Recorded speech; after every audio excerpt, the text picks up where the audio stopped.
On this week's episode of What's Up Weekly, we have coverage on everything Little 500, from the races to exclusive interviews with the winning team.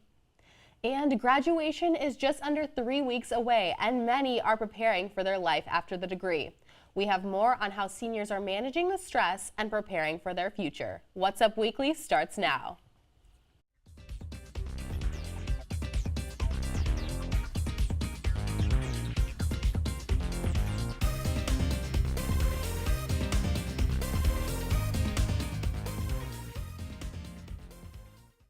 Hello and welcome to this week's episode of What's Up Weekly. I'm Kenley Ankoski. And I'm Charlie Rebeski.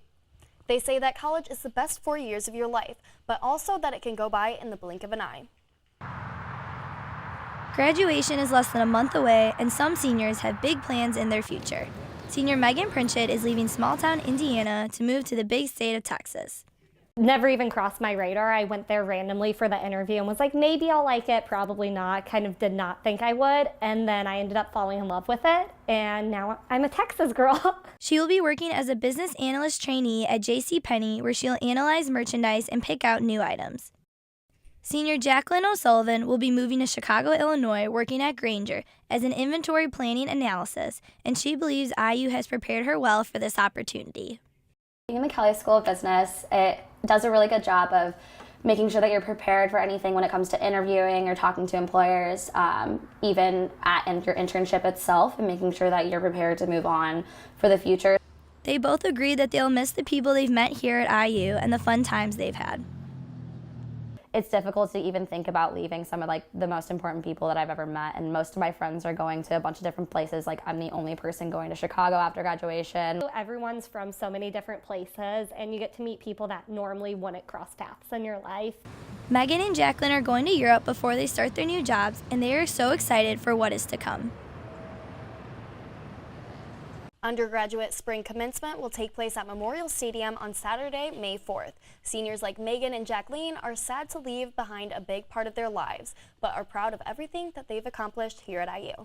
This past Friday here at IU, the IU Arts and Humanities Council put on a readathon celebrating Kurt Vonnegut's book, Breakfast of Champions. By traveling to different cafes and coffee shops on Friday, the council read the whole Breakfast of Champions book as a preview for the council's upcoming Grand Falloon Festival that highlights Kurt Vonnegut as well as Hoosier arts and culture. I think it is very important for college students to read this book. I think it's important that Hoosier students in particular have good heroes, and Kurt Vonnegut is a great Hoosier hero. Make sure to stop by the Grand Falloon Festival happening May 9th through the 11th to see live bands, art, and much more. The greatest college week in the nation wraps up with 2 races. Hear all about the women's and men's Little 500 race with Lexi Vanetti. Every year, thousands of fans, family members, and alumni visit Bloomington for the greatest college weekend in the nation. A week-long celebration comes to a close, and 2 teams race home as champions. This year was the 32nd annual Little 500 race for the women. And your 2019 winner is Teeter. I feel amazing. It's all about teamwork, and our team was the strongest in the field this year, and we knew we were going to win, and we just went out and executed, so it feels amazing. But the action did not stop here. I'm here at Bill Armstrong Stadium celebrating with over 25,000 fans for the 69th annual Little 500 race. Behind me, we have 33 teams competing for one spot, and that spot is the gold.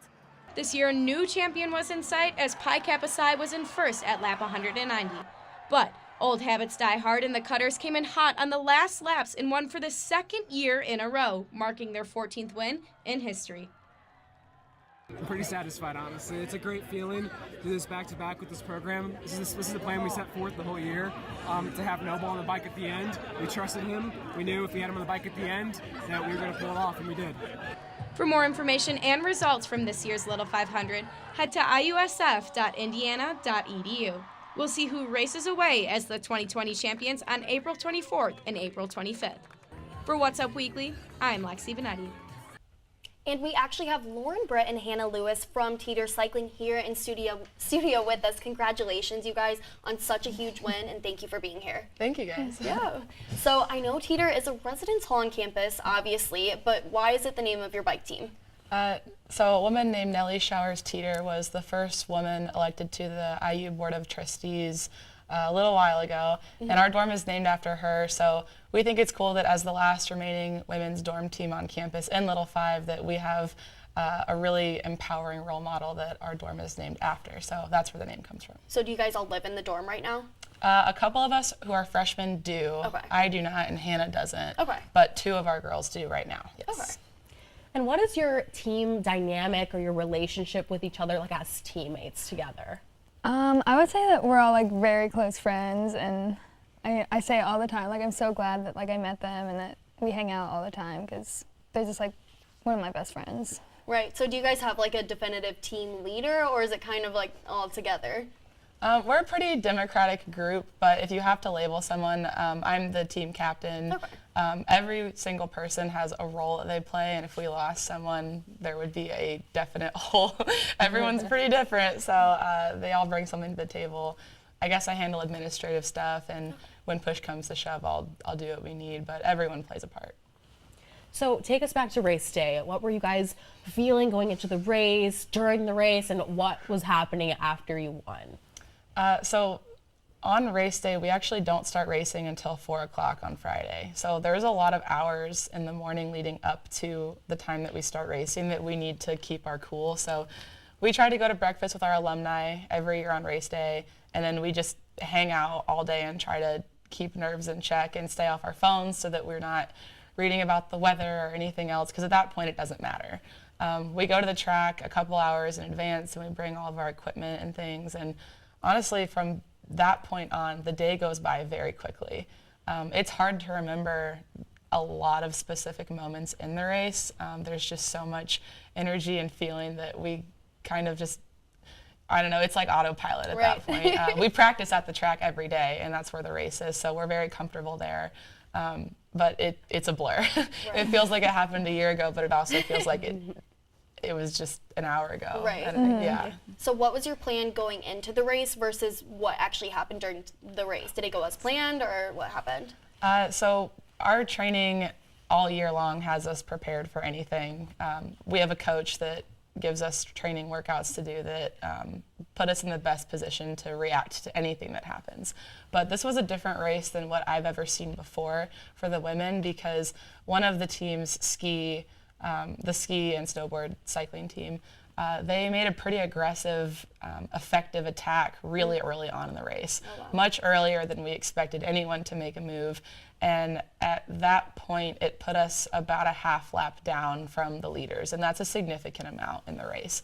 So it turned into a chase after that team who was in first, and between us and them, there was another team, Delta Gamma sorority, that we were also chasing, and it took probably 45 minutes, which is a big chunk of the race, about 50 or 60 laps, to solidify our catch up to that team. And once we had caught up, we knew from then on that, you know, it was basically back to what we thought would happen, but we did not expect that to happen at all. Right. It was a good attack on their part, and they've probably changed the way the women's race will be, come at by other teams in the future, because they did a great job. It was awesome. And how does it feel to win such a monumental race? I mean, it's got to feel pretty good, right? It feels pretty good. It's still setting in though. It's still getting there, but.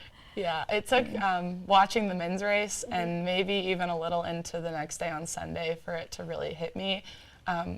This is Hannah's second year, but it's my third year of working for this goal. And if it was something that a person could comprehend all at one moment, I don't think that I would be able to function as a person.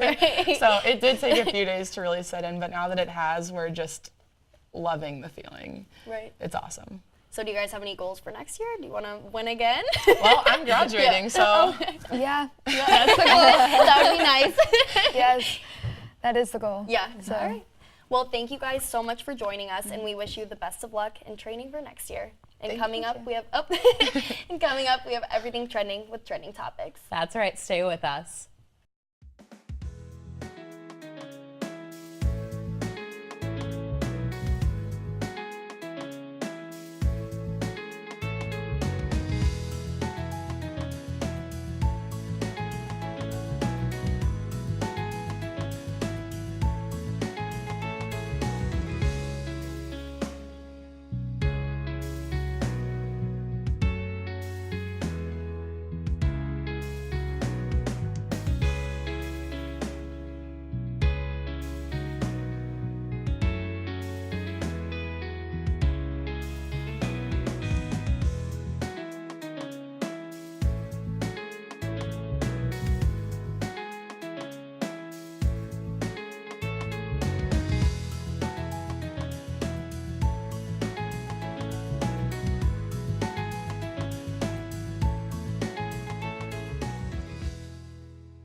Now, unfortunately, we have to start off trending topics with some terrible news. Yesterday, a tragedy occurred at the Notre Dame Cathedral in Paris when fire devastated the structure.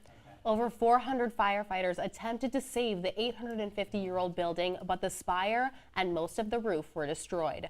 But the 2 bell towers and the main edifice were able to be salvaged. Yes. And now we know that Salma Hayek's husband has pledged $100 million to the church. Can you believe that? I know. It was terrible to watch. The videos were awful because this is a building that you see in movies, on TV. It's so recognizable, and the history of it is just so tragic to see something like that happen. Yeah, and we were lucky to see that they salvaged so many of the historic items. I'm interested to see whether or not they end up restoring it back to its original, how it was, so we'll see. Definitely. And while I don't watch it, but I seem to be about the 1%. The newest and last season of Game of Thrones came out on Sunday, and everyone, even celebrities, are seriously obsessed with it. And there were even some celebrity cameos. The creator and co-star of It's Always Sunny in Philadelphia, Rob McElhenney, as well as the famous actor Martin Starr, both made appearances on the episode. And judging from social media posts, the season premiere definitely lived up to the hype, so I might just have to jump on the bandwagon and see what this show is all about. And we have an update on the college admissions scandal. Lori Loughlin, after denying a plea deal because she thought she was being bluffed, has entered a not guilty plea and waived her right to appear in court for an arraignment after she was indicted last week on account of conspiracy to commit fraud and money laundering conspiracy. Her husband has also entered a not guilty plea on the same charges. Loughlin has been appearing upbeat in her court appearances and has even been seen signing autographs, but has not yet publicly spoken out about the charges against her. And as many of you have noticed, Charlie has stepped in for Amelia this week following an unfortunate accident that occurred over the weekend. That's right. Fortunately, she is alive and recovering from a broken bone in her face as well as a few bruised ribs. She's expected to finish her last show as a What's Up Weekly host next week. Our thoughts and prayers go out to Amelia and everyone involved in that accident. Yeah. And since Amelia is graduating in May, there's a new co-host in town to help myself co-host What's Up Weekly next year. Luckily, she's receiving her practice as we speak. Welcome Charlie Rubeski, who will join me in her senior year as next year's co-host of What's Up Weekly. So Charlie, what should we know about you coming into next year, and what can we expect next year with you as our new co-host? Well, I just wanted to say I'm so excited to be here, and I'm so honored to be stepping into Amelia's shoes. Well, we're lucky to have you. Yes, yes. So I'm so excited. I have a lot of energy and a lot of new ideas that I want to bring to the show next year. So I'm excited. Well, thank you so much, Charlie, and we look forward to having you next year. And that's what's up this week. Tune in next week for more local and entertainment news. And don't forget to follow us on social media. Follow us on Facebook and Instagram at IUSTV News, and follow us on Twitter at IUSTV. For What's Up Weekly, I'm Kendall Yankowski. And I'm Charlie Rubeski. Thanks for watching, and we'll see you next week.